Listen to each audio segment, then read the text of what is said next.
विद्यार्थियों नमस्कार। श्री वर्धमान विद्यालय मेहसाना की तरफ से ऑनलाइन शिक्षण में आपका स्वागत करता हूं।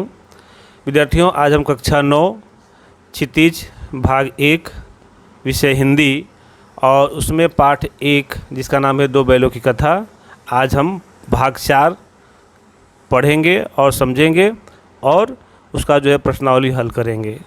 इसके पहले हमने भाग 1, भाग 2, भाग 3 में पूरा पाठ आपको समझा दिया है और मुझे पूरा विश्वास है कि आपको समझ में आ गया होगा। चलिए तो हम इस पाठ का जो प्रश्नावली है उसको हल करवाते हैं। सबसे पहले ये प्रश्न 1, कांजी हाउस में कैद पशुओं की हाजिरी क्यों ली जाती थी? तो उसका उत्तर है, कांजी हाउस में कैद पशुओं की हाजिरी ली जाती थी। इसमें पशुओं की संख्या की जानकारी होती है ताकि कोई जानवर अगर कैद से भाग जाए तो तुरंत पता लगाया जा सके। इसके बाद प्रश्न 2, छोटी बच्ची को बैलों के प्रति प्रेम क्यों उमड़ आया? तो उसका उत्तर है, लड़की की माँ मर चुकी थी, सौतेली माँ उसे मारती रहती थी, इसलिए बैलों से उस छोटी बच्ची की आत्मीयता हो गई थी। लड़की तथा दोनों बैल भी प्यार के भूखे थे और एक दूसरे का कष्ट समझ सकते थे। तो ये हो गया प्रश्न 2 का उत्तर। अब प्रश्न 3, कहानी में बैलों के माध्यम से कौन कौन से नीति मूल्य उभर कर आए हैं? तो उत्तर है, दो बैलों की कथा के माध्यम से लेखक ने पशुओं तथा मनुष्यों के बीच भावनात्मक संबंधों का वर्णन किया है। दूसरा है, इस कहानी में स्वतंत्रता के मूल्य की बात कही गई है। स्वतंत्रता सबको प्यारी होती है। स्वतंत्र रहना किसी भी प्राणी का जन्मसिद्ध अधिकार है, फिर चाहे वो मनुष्य हो या पशु हो। स्वतंत्रता कभी सहजता से नहीं मिलती, हमें इसके लिए संघर्ष करना पड़ता है, जिस प्रकार से हीरा और मोती को करना पड़ा था। तीसरा है, इस कहानी में बार बार बैलों के माध्यम से प्रेमचंद ने यह नीति विषयक मूल्य हमारे सामने रखा है कि समाज में नारी का स्थान सर्वोपरि है तथा हमें उनका सम्मान करना चाहिए। प्रश्न 4, प्रस्तुत कहानी में प्रेमचंद ने गधे की किन स्वभावगत विशेषताओं के आधार पर उसके प्रति रूढ़ अर्थ मूर्ख का प्रयोग न कर किस नए अर्थ की ओर संकेत किया है? आमतौर पर इसका उत्तर है कि आमतौर पर हम गधे के लिए मूर्ख शब्द का प्रयोग करते हैं, परंतु प्रेमचंद के अनुसार गधे में सदाचार तथा साधु संतों के गुण हैं, क्योंकि जानवर हो या मनुष्य, क्रोध सभी को आता है। अन्याय के प्रति आक्रोश प्राय सभी में होता है, परंतु एकमात्र गधा ही ऐसा प्राणी है जो सब अत्याचार चुपचाप सहन कर लेता है। हमने कभी उसे खुश होते नहीं देखा है। उसके चेहरे पर एक स्थायी विषाद हमेशा छाया रहता है। कभी अन्याय के प्रति असंतोष नहीं देखा है। इन सभी गुणों के बावजूद उसे बेवकूफ़ कहा जाता है। यह सद्गुण का अनादर ही होता है, अर्थात सीधापन संसार के लिए उपयुक्त नहीं है। प्रश्न 5, किन घटनाओं से पता चलता है कि हीरा और मोती में गहरी दोस्ती थी? तो उत्तर देखिए, हीरा और मोती दोनों बैलों में गहरी दोस्ती थी। कहानी के कुछ प्रसंगों के माध्यम से यह बात स्पष्ट होती है। पहला प्रसंग, दोनों एक दूसरे को चाटकर और सूंघकर अपना प्रेम प्रकट करते थे। दूसरा, जब वे दोनों बैल हल या गाड़ी में जोत दिए जाते तो दोनों ज़्यादा से ज़्यादा बोझ स्वयं झेलकर दूसरे को कम बोझ देने की चेष्टा करते थे। तीसरी बात, नाद में खली भूसा पड़ जाने के बाद दोनों साथ ही नाद में मुंह डालते और साथ ही बैठते थे। एक के मुंह हटा लेने पर दूसरा भी हटा लेता था।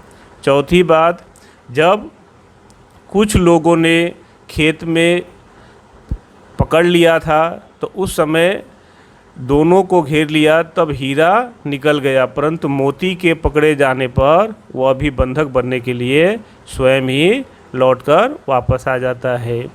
कांजी हाउस की दीवार के टूटने पर जब हीरा ने भागने से मना किया तो अवसर होने के बावजूद भी मोती उसे छोड़कर नहीं जाता है। ये सारी जो बातें हैं यह इस बात का एहसास दिलाती है या इन घटनाओं से पता चलता है कि हीरा और मोती के बीच में काफ़ी गहरी दोस्ती थी। प्रश्न 6 का उत्तर देखिए। प्रश्न है, लेकिन औरत जात पर सिंह चलाना मना है, यह भूल जाते हो। हीरा के इस कथन के माध्यम से स्त्री के प्रति प्रेमचंद के दृष्टिकोण को स्पष्ट कीजिए। प्रेमचंद के मन में नारी जाति के प्रति सम्मान की भावना थी। नारी का स्थान समाज में सर्वोपरि है, वह पूजनीय है, इसलिए नारी पर प्रहार करने को अमानवीय कहा गया है। प्रेमचंद ने अपनी रचनाओं में स्त्री पात्र का आदर्श रूप प्रस्तुत किया है तथा इन्होंने स्त्री प्रधान रचनाएं भी की हैं। इससे यह स्पष्ट होता है कि नारी के प्रति प्रेमचंद का दृष्टिकोण अत्यंत व्यापक है। ये हो गया प्रश्न 6 का उत्तर। चलिए तो प्रश्न 7 का उत्तर देखते हैं। प्रश्न नंबर 7, किसान जीवन वाले समाज में पशु और मनुष्य के आपसी संबंधों को कहानी में किस तरह व्यक्त किया गया है। इसका उत्तर है, प्रेमचंद ने किसान जीवन में मनुष्य तथा पशु के भावनात्मक संबंधों को हीरा और मोती 2 बैलों के माध्यम से व्यक्त किया है। हीरा और मोती दोनों झूरी नामक एक किसान के बैल हैं जो अपने बैलों से अत्यंत प्रेम करता है और इसी प्रेम से वशीभूत होकर हीरा और मोती अपने मालिक झूरी को छोड़कर कहीं और नहीं रहना चाहते हैं। इससे यह स्पष्ट होता है कि पशु भी स्नेह का भूखा होता है। प्रेम पाने से वे भी प्रेम व्यक्त करते हैं और क्रोध तथा अपमान पाकर भी वे भी असंतोष का भाव व्यक्त करते हैं। ये है प्रश्न 7 का उत्तर। प्रश्न 8, इतना तो हो ही गया कि 9-10 प्राणियों की जान बच गई, वे सब तो आशीर्वाद देंगे। मोती के इस कथन के आलोक में उसकी विशेषताएं बताइए। मोती के इस कथन से उसकी निम्नलिखित विशेषताएं उभर कर के सामने आती हैं। पहला, वह आशावादी है क्योंकि उसे अभी भी यह विश्वास है कि वह इस कैद से मुक्त हो सकता है। दूसरा, वह स्वार्थी नहीं है, स्वयं भागने के बजाय उसने अन्य सभी जानवरों को सबसे पहले भागने का मौका दिया। तीसरी बात कि वह साहसी है। इस प्रकार से जो है यहाँ पर 2 बैलों में से मोती की चारित्रिक विशेषता आदि जो है यहाँ पर बताई गई है। अब प्रश्न 9 है, आशय स्पष्ट करना। आशय स्पष्ट करने में पाठ में जो कुछ पंक्ति है उस पंक्ति के भाव को जो है आपको जो है स्पष्ट करना है। जैसे अवश्य ही उसमें कोई ऐसी गुप्त शक्ति थी जिससे जीवों में श्रेष्ठता का दावा करने वाला मनुष्य वंचित है। चलिए तो इसका उत्तर देखते हैं। यहाँ लेखक का आशय पशुओं के आपसी स्नेह से है। पशु एक दूसरे के विचार, भाव तथा शब्द इतनी आसानी से समझ जाते हैं जो मनुष्यों में देखने को शायद नहीं मिलता है। मनुष्य एक बुद्धिजीवी प्राणी है तथा सभी जीवों में श्रेष्ठ है, परंतु फिर भी प्रेम तथा भावनात्मक संबंधों के प्रति जागरूकता पशुओं से कहीं अधिक देखने को मिलती है।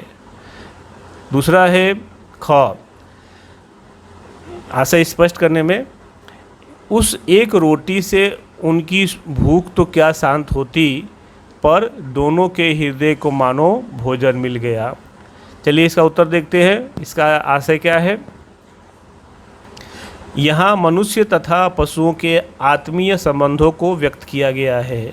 दिन भर भूखा रहने के बाद भी उस छोटी सी लड़की द्वारा दिए गए रोटी से उनकी भूख तो नहीं मिटती, परंतु दोनों के हृदय को संतुष्टि अवश्य प्राप्त होती है, क्योंकि लड़की ने उनको आत्मीयता से वह रोटी खिलाई थी।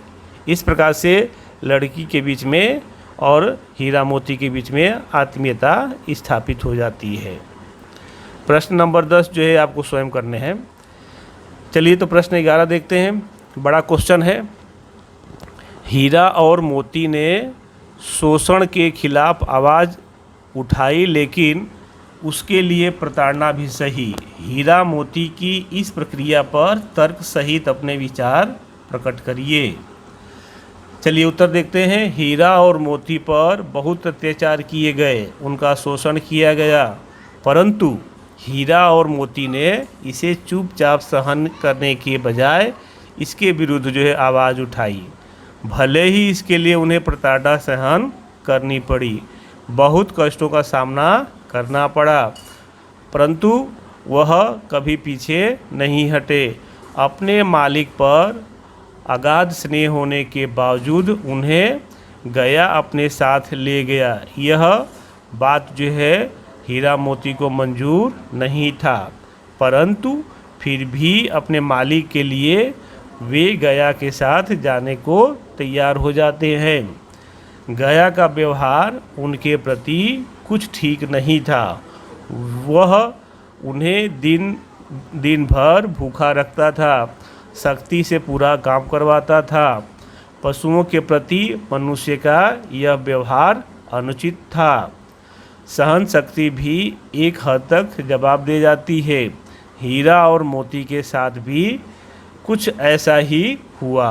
उनके असंतोष ने भी विद्रोह का रूप धारण कर लिया। यह होना हीरा मोती के लिए या किसी भी मनुष्य के लिए या किसी भी पशु के लिए स्वाभाविक था। चलिए प्रश्न 12। क्या आपको लगता है कि यह कहानी आज़ादी की लड़ाई की ओर संकेत करती है? तो बिल्कुल सही बात है। प्रेमचंद स्वतंत्रता पूर्व लेखक हैं। इनकी रचनाओं में भी इसका प्रभाव देखा गया है। दो बैलों की कथा नामक कहानी भी इससे अछूती नहीं है। मनुष्य हो या पशु, पराधीनता किसी को भी स्वीकार नहीं है। सभी स्वतंत्र होना चाहते हैं। प्रस्तुत कहानी की कथा वस्तु भी इन्हीं मनोविचार पर आधारित है। प्रेमचंद ने अंग्रेज़ों द्वारा भारतीयों पर किए गए अत्याचारों को मनुष्य तथा पशु के माध्यम से व्यक्त किया है। इस कहानी में उन्होंने यह भी कहा है कि स्वतंत्रता सहजता से प्राप्त नहीं होती, इसके लिए निरंतर संघर्ष करना पड़ता है।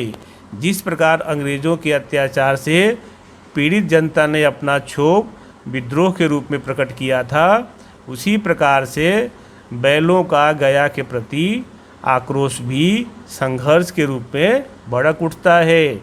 इस प्रकार परोक्ष रूप से यह कहानी आज़ादी की भावना से जुड़ी हुई है। प्रश्न 13 और 14 व्याकरण जो है हम बाद में करेंगे। इसका वीडियो जो है आपको एक स्लाइड में या अगली स्लाइड में भेज दी जाएगी। चलिए प्रश्न नंबर 15। इस कहानी में जितने भी मुहावरे आए हुए हैं उसको जो हम देखते हैं, उसका अर्थ भी समझते हैं। सबसे पहले हिम्मत हार जाना, जिसका अर्थ है निराश हो जाना। इस असफलता के बाद राहुल हिम्मत हार गया। टकटकी लगाना, निरंतर देखना। वह दरवाजे पर टकटकी लगाए देखता रहा। जान से हाथ धोना, मर जाना। यह काम बहुत खतरनाक है। थोड़ी भी गलती होने पर जान से हाथ धोना पड़ सकता है। ईंट का जवाब पत्थर से देना, कड़ी प्रतिक्रिया देना।